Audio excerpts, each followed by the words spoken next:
But by the mid-'60s, what happened in the middle of the civil rights movement, Daryl, was that contrary to what's popularly taught, black folk didn't get free in the mid-'60s. What happened at that point in time was that that technology finally caught up with that labor need for blacks.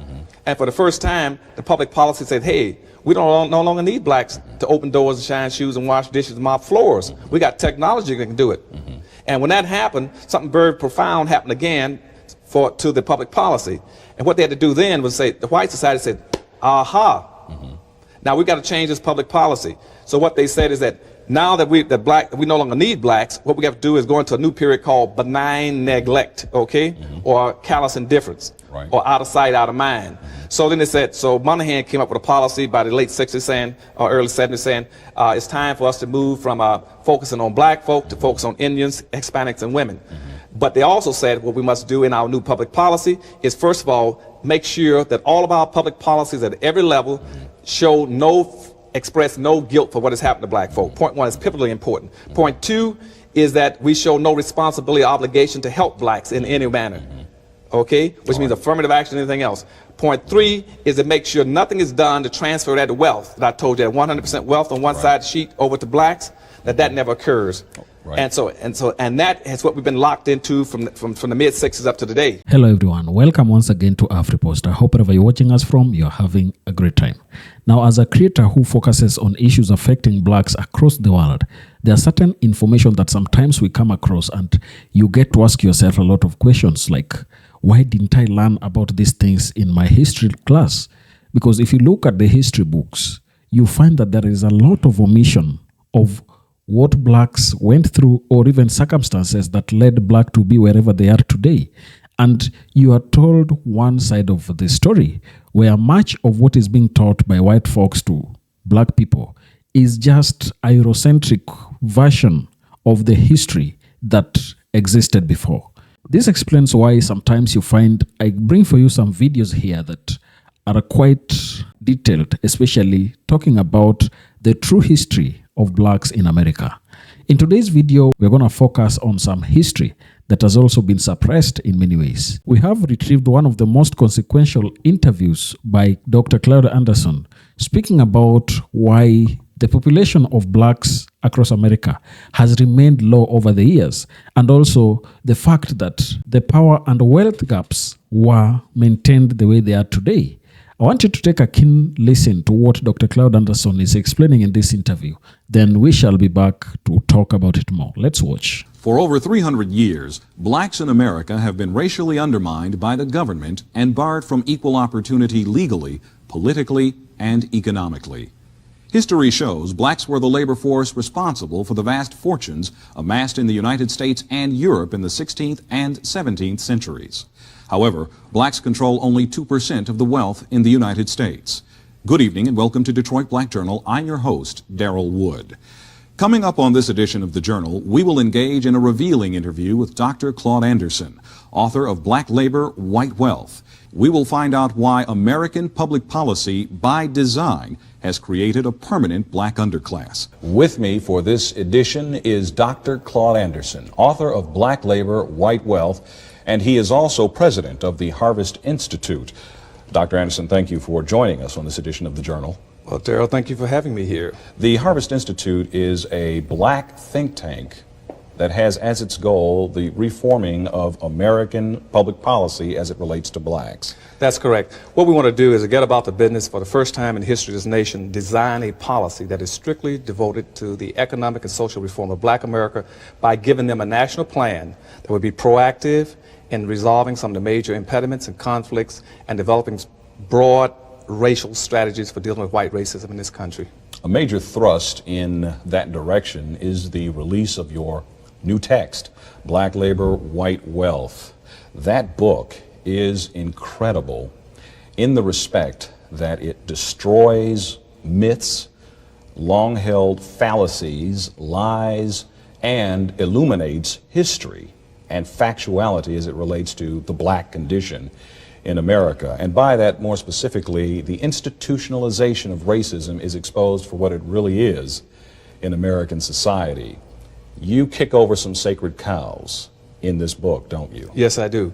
And that was my primary purpose.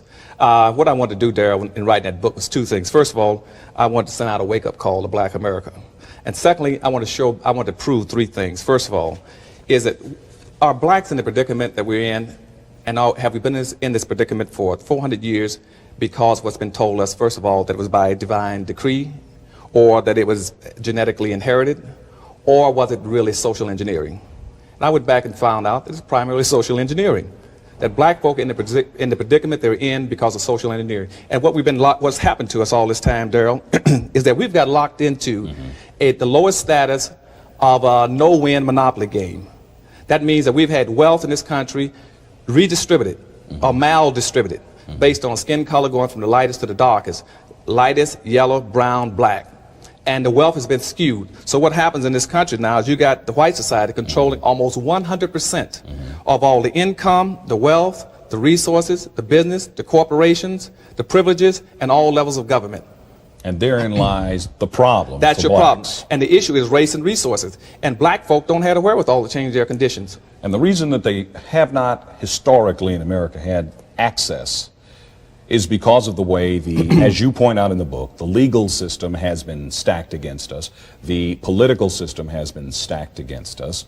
The access to real property, wealth, money, land has been prohibited by law. That's the right. Supreme Court has been used as an instrument against us. And it's still being used as an instrument against you. Explain that.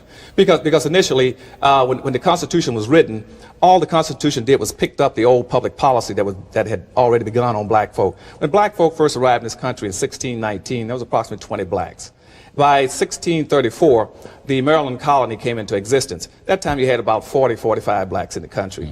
By 1638, something very profound happened, Daryl, that every black person in this country needs to understand. Something very, very profound. What happened in 1638? The Maryland colony put out its first public edict. And what that edict said is that black folks shall never enjoy the fruits of white society. That is very key to what's been happening to you for 400 years. And that is written and established in American code. It That's has been right. codified as law in That's America. right. And between that point, let's say for about next 20 years, for instance, the European colonies were putting pressure on this country, saying, hey, we didn't send you to America to have a good time, just enjoy yourself and sit back and relax. We sent you to relax. We sent you to America to produce some wealth, some resources for our European continent. And most of the colonies were sending letters back saying, hey, we can't do anything in this country. We don't have the wherewithal. It would take us a lifetime to clear the forest, to move the bricks, to get rid of the snakes and rocks. And we need a labor force to do it. And at that point in time, the white society knew they had a need. So what happened, they brought together a very strong sense of community around that need and said, we got to find a way of resolving that problem. And they looked back at that public edict was put out in Maryland in 1638, which says black folks should never enjoy the fruits of white society, and they expanded it. Right. So by 1664, 1665, every colony in the United States enacted a slave law that says black folks shall now constitute a subordinated, excluded, uncompensated, non-competitive, managed workforce for the personal comfort and wealth building of white society. And that became your public policy that remained in existence up until recent times. Why isn't that taught in public education now? Why don't we know that? Because what happened immediately after that, all the institutions jumped in and all the nations in this country jumped in to justify slavery, enslaving the black folk. And so the religious institutions said, well, we have to base it on something. So they said, let's base it on biblical principles, saying the Bible that the blacks were offshoot of Ham, so therefore God had decreed that black folks should be enslaved. And that stayed in effect for about maybe a couple of hundred years, about 100-something years, and all of a sudden they moved over to the biological and said, well, blacks are just basically biologically inferior. So And that's what the bell curve is telling you about now. And the bell curve, of course, is the controversial book assaulting black intelligence as genetically inferior. That's right. As the author alleges. That's right. Is the case. That's an extension of the original public policy that was put into place back in the 16th century. As an extension of that public policy, I think the key here is public policy. What you've talked about and outlined in very brief form is how public policy has been designed in this country around the suppression of a singular racial group. That's right. I want to deal with some definitions. Okay. Public policy was used to the extent that black people would be suppressed. Coming forward in time, blacks thought that the great salvation of the race could be summed up in one word: integration. Is that true? Yes. And let me go pick up that public policy and bring you up to that. That public policy stayed in effect until, let's say, 1705, for instance. In 1705, it was codified into what we call the slave codes. And the slave code said at that time defined how in the future all whites would behave and how blacks would behave. And that's why what they call the Southern ethics, where blacks could not challenge whites or raise his hand to defend himself against a white person. And in fact, white people were told that it was their duty, in fact, to suppress that's right. and severely that's right. handle blacks that's in order right. to enforce the status quo, or they themselves would be considered that's lawbreakers. Right. In other words, they violated the code, the white code. And see, in that time, what the code said is that every white must enforce this code. Every religious institution must subscribe to it.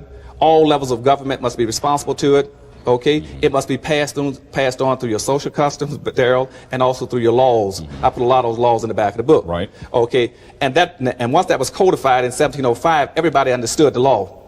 Then by 1710, for instance, Virginia then said now that we have a unified white community, they then broke up the black community by passing what they call meritorious manumission in 1710. And what that says now is to make sure that blacks never have a strong sense of community, a unified self, we will grant meritorious manumission. That's why all these southern states had meritorious manumission laws to any black who goes against his own people. Which in effect said that blacks could be freed. That's right. To enjoy rights and privileges in the society for becoming traitors to their own race. Right, as a free black.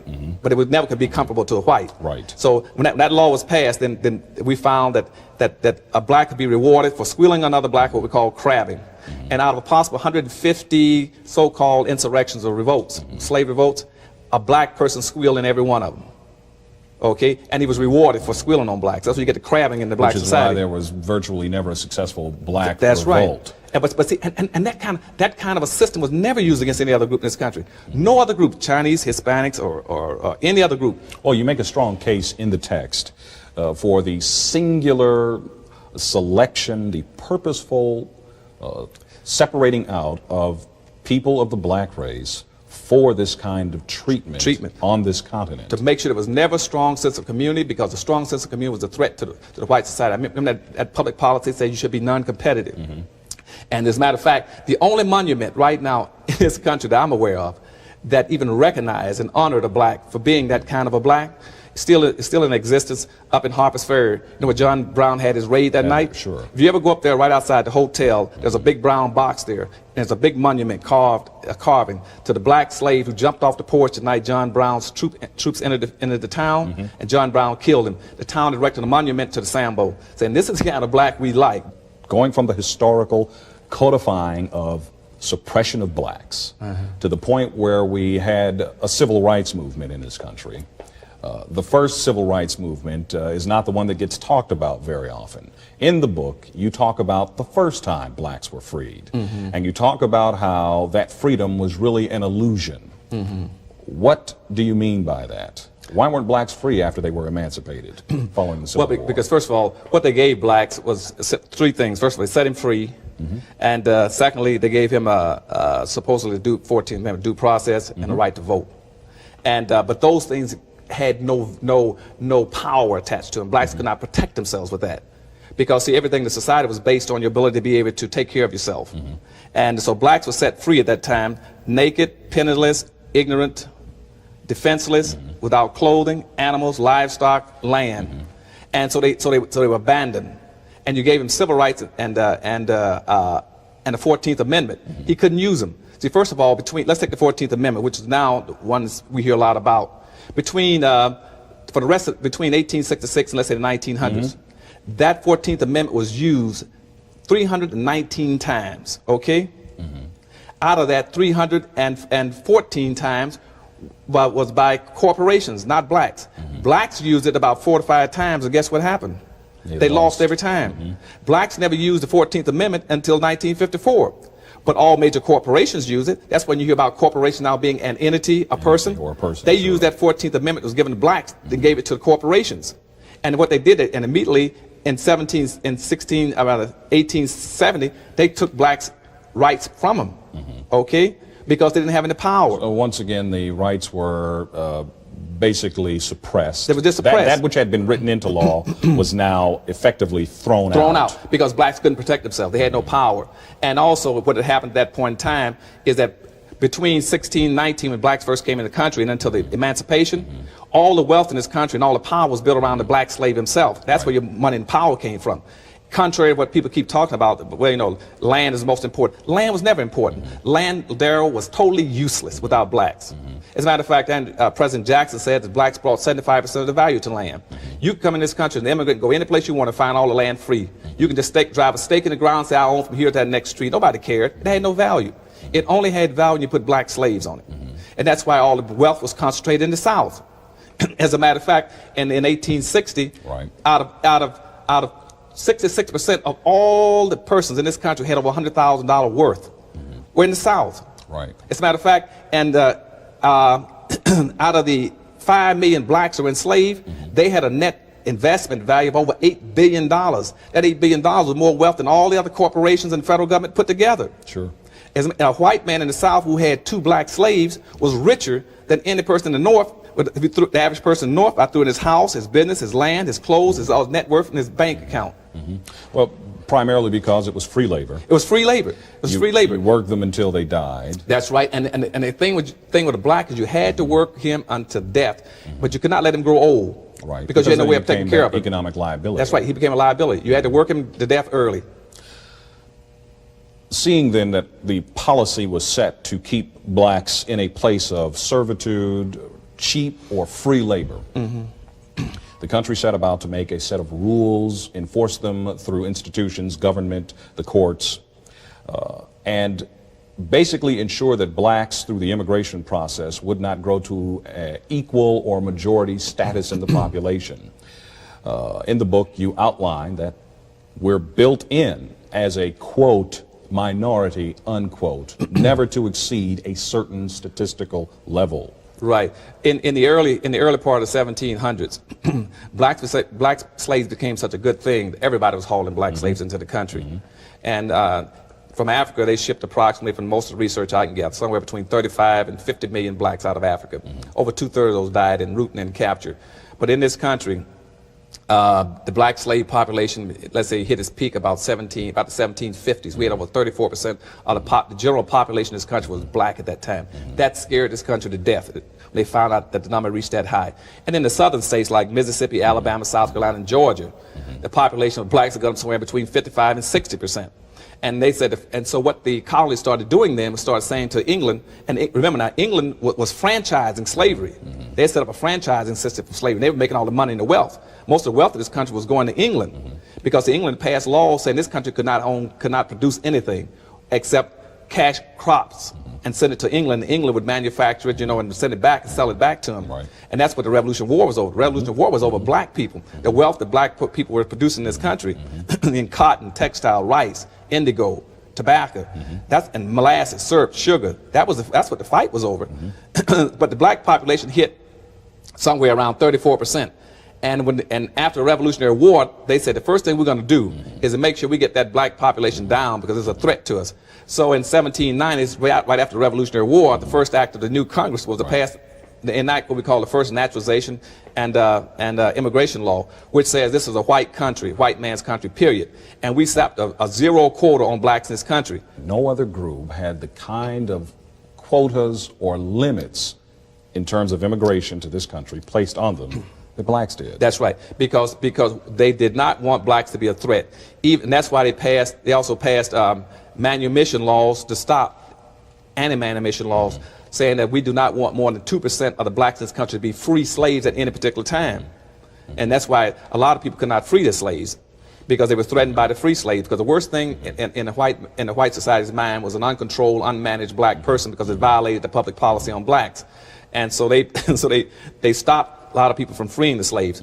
But those immigration laws is part of your problem that you have now in Haiti.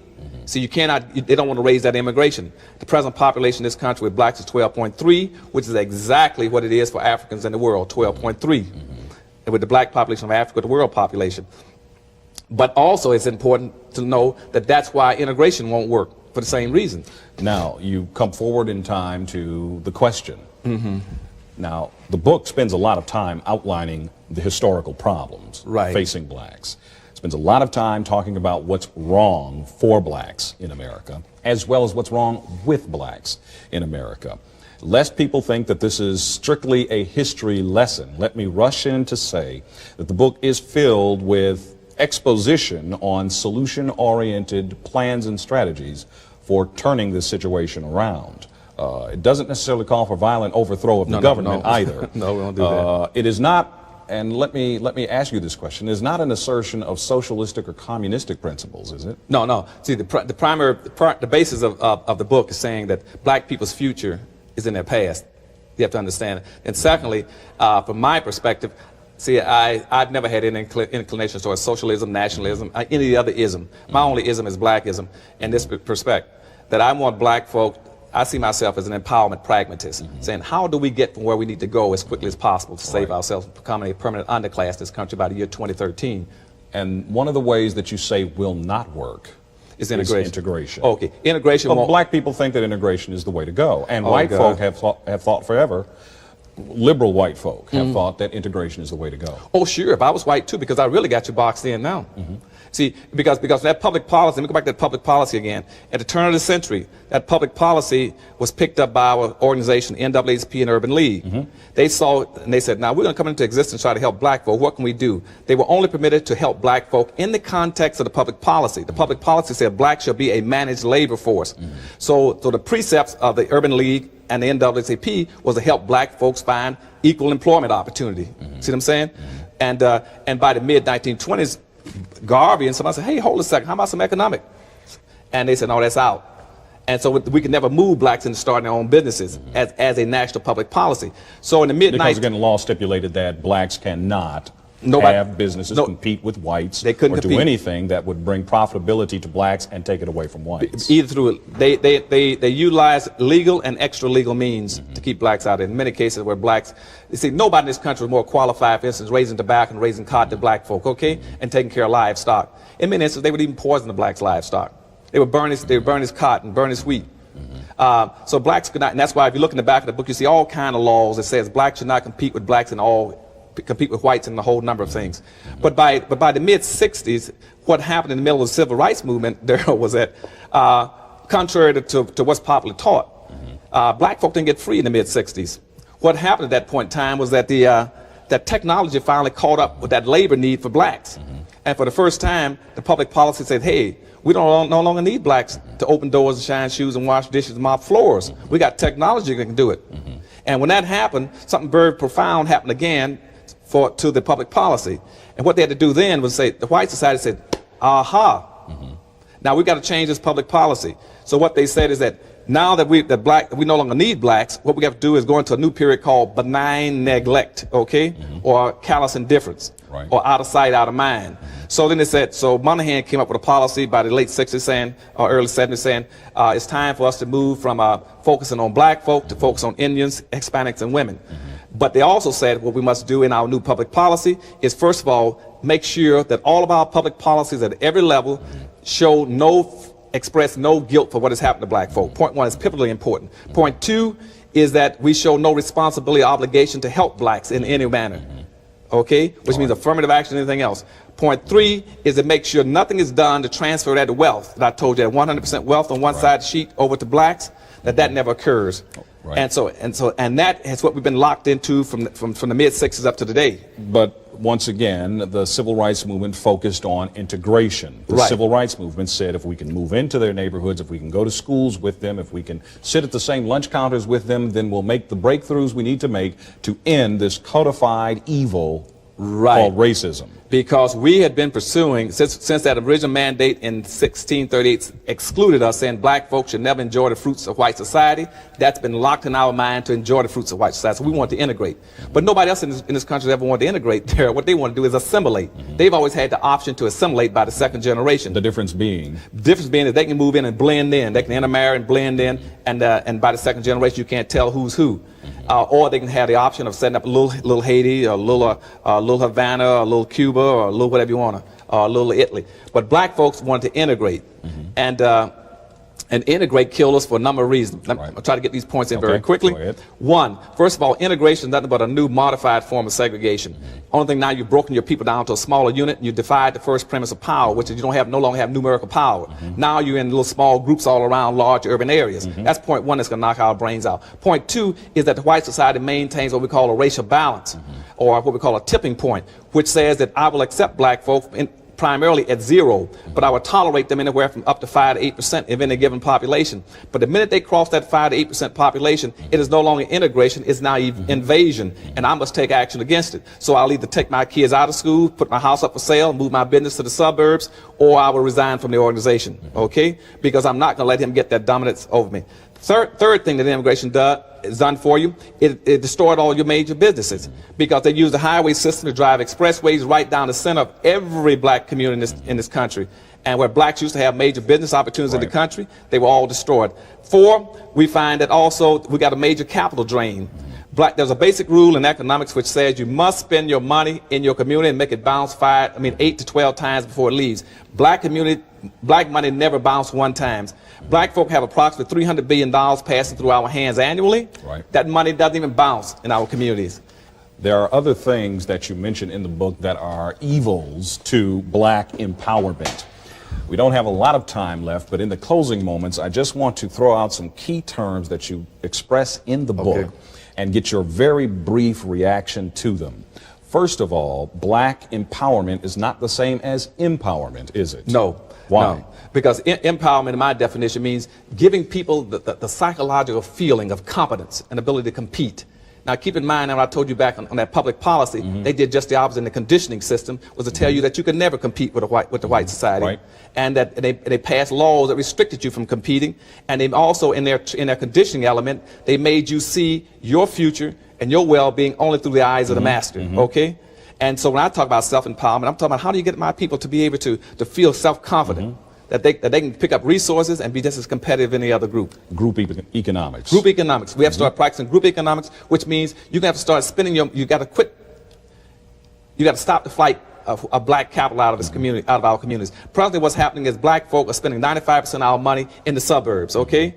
And we leave about 5% in the community. 3% that goes to non-black businesses. Blacks are left with 2% of their annual disposable income. It is humanly impossible for you to live off of 2% of your income. So what happens now is that we've enabled the white community to live off of 2 incomes, to live off of 100% of their income and 95% of blacks' income. Okay? Because both the white community and the black community are boycotting black businesses. That is the primary thing that's killing black businesses. It's not the fact that blacks don't know management, don't know cost analysis, accounting, control, or personnel management. It's because both the black and the white community are killing blacks' businesses by boycotting them.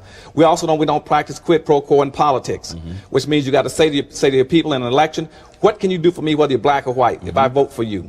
Right. And presently the system is that since black folk are subordinate to and excluded from the system, we can only do what's mainstream. And if they do what's mainstream, nothing's going to happen for black folk. Blacks must reach a point of self-determination by the year 2015 in your analysis. That's right. Why? Why? Because at that time, about 7, 8 major things that's going to wipe us out if we don't do something very quickly about getting some power and wealth, rebuilding our communities and being competitive. One, we anticipate in the next by the year 2013, approximately 8 to 6 million Hispanics entering this country and 41 million Asians. We have been the number 2 population in this country now for approximately 400 years. We're going to be pushed from number 2 down to number 4, okay? Now, if you didn't get anything for 400 years when you're number 2, you figure what you're going to get when you become number 4. You're not going to be you're going to have to now speak through 2 other groups. Secondly, crime is going to be a cold word for blacks. Blacks are going to be further criminalized than they are now. Right. Next thing's going to happen to black folk. We're going to be forced into what we call a new world order. We're going to have to compete with groups all over the world that we're totally ill-equipped to compete with. But let me get to one other point very quickly. All right. Let me skip off that second. Very quickly. So, because one of the things I want blacks to also focus on is civil rights. You missed that question about civil rights. Right. We got to get away from civil rights because that's not the major issue. Civil rights won't give you any power. Neither will integration, because black folk have been so psychologically, so politically, and so economically damaged, Daryl, by 400 years of deprivation and exploitation, that civil rights and integration won't even reach us. We can't be reached by it, and it can do nothing for us. As a matter of fact, even if you're going to talk about civil rights, then switch it. Right. Instead of talking about, look, gays talk about gay rights, handicaps, handicap rights, females, feminist rights, veterans, veteran rights. Right. And when you get to black folk, why do you talk about civil rights? I don't know any blacks named civil. Talk about black rights. Okay. Instead of talking about social integration, talk about economic integration. The book is Black Labor, White Wealth, The Search for Power and Economic Justice. Wow, that was such a great interview. And I think if you listen to Dr. Claude Anderson Kindley, you're able to see how he's opening up and exposing some of the historical distortions that have been there in history that is taught in American public schools. And also, one thing we are also seeing is that blacks have gone through a lot. There is a sense in which separation of black population and even black growth in terms of wealth has been suppressed in many ways. And that is why the desire by people like Claude Anderson to really have black people work towards empowering themselves financially is a call that is welcome from many quarters. So Dr. Claude Anderson, a prominent historian and economist, has devoted much of his work to unveiling the distortions embedded in traditional narratives of black history, while exposing systemic mechanisms designed to suppress black population, growth, and wealth accumulation. In his seminal book, Black Labor, White Wealth, The Search for Power and Economic Justice, Anderson argues that the historical record has been skewed to downplay the economic contributions of enslaved Africans, whose unpaid labor was fundamental to building America into a global superpower. He contends that this deliberate omission serves to obscure the intentional maldistribution of resources, land, and opportunities that followed emancipation, perpetuating a circle of disenfranchisement that persists today. Anderson highlights how post-Civil War policies such as the Black Codes and Jim Crow laws were not mere social controls, but calculated economic strategies to keep black labor exploitable and black wealth negligible. He points to the 13th Amendment, which abolished slavery except as punishment for a crime, as a loophole that enabled the re-enslavement of black individuals through convict leasing, effectively stunting population growth by subjecting countless black men to brutal conditions that often led to death or incapacitation.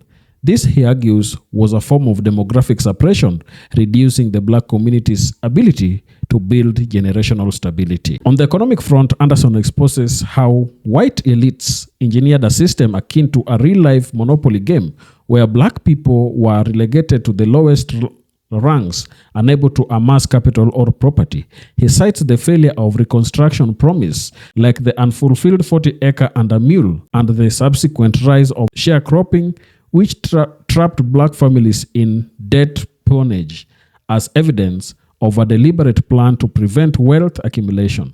Furthermore, he critiques the influx of immigrant labor, noting that it diluted black political and economic power by flooding labor markets and redirecting resources away from black communities. Through his Powernomics framework, Anderson asserts that these distortions, portraying black history as a tale of victimhood rather than resilience and exploitation, were perpetuated to justify ongoing suppression.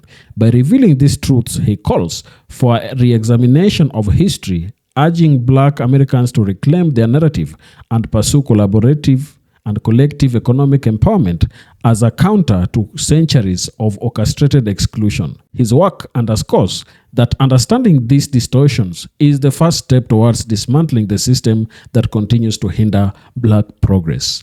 This is what Dr. Claude Anderson is doing, and it is quite a positive adventure that he's engaging in. I think as black people, we really need to understand who we are and understand where we have come from. There are a lot of things that still we don't know about ourselves. And if you look at the situation today, while this video was taken years ago and it talked about things that happened many, many years ago, you find that despite the policies having been removed, you are still able to see that blacks in America continue to be disenfranchised in many ways. You might say that America has put up laws to really support and empower blacks. But then if you look at the historical context of how American system was created, you will find that the black person is someone who is under siege from all corners. And this is why black empowerment, economic empowerment is necessary to ensure that blacks be at par with their white counterparts. Tell me down in the comment section what to think about this. And if you're watching us for the first time, don't forget to subscribe to our channel, like this video, and also share. Thank you, and may the good Lord bless you. Goodbye.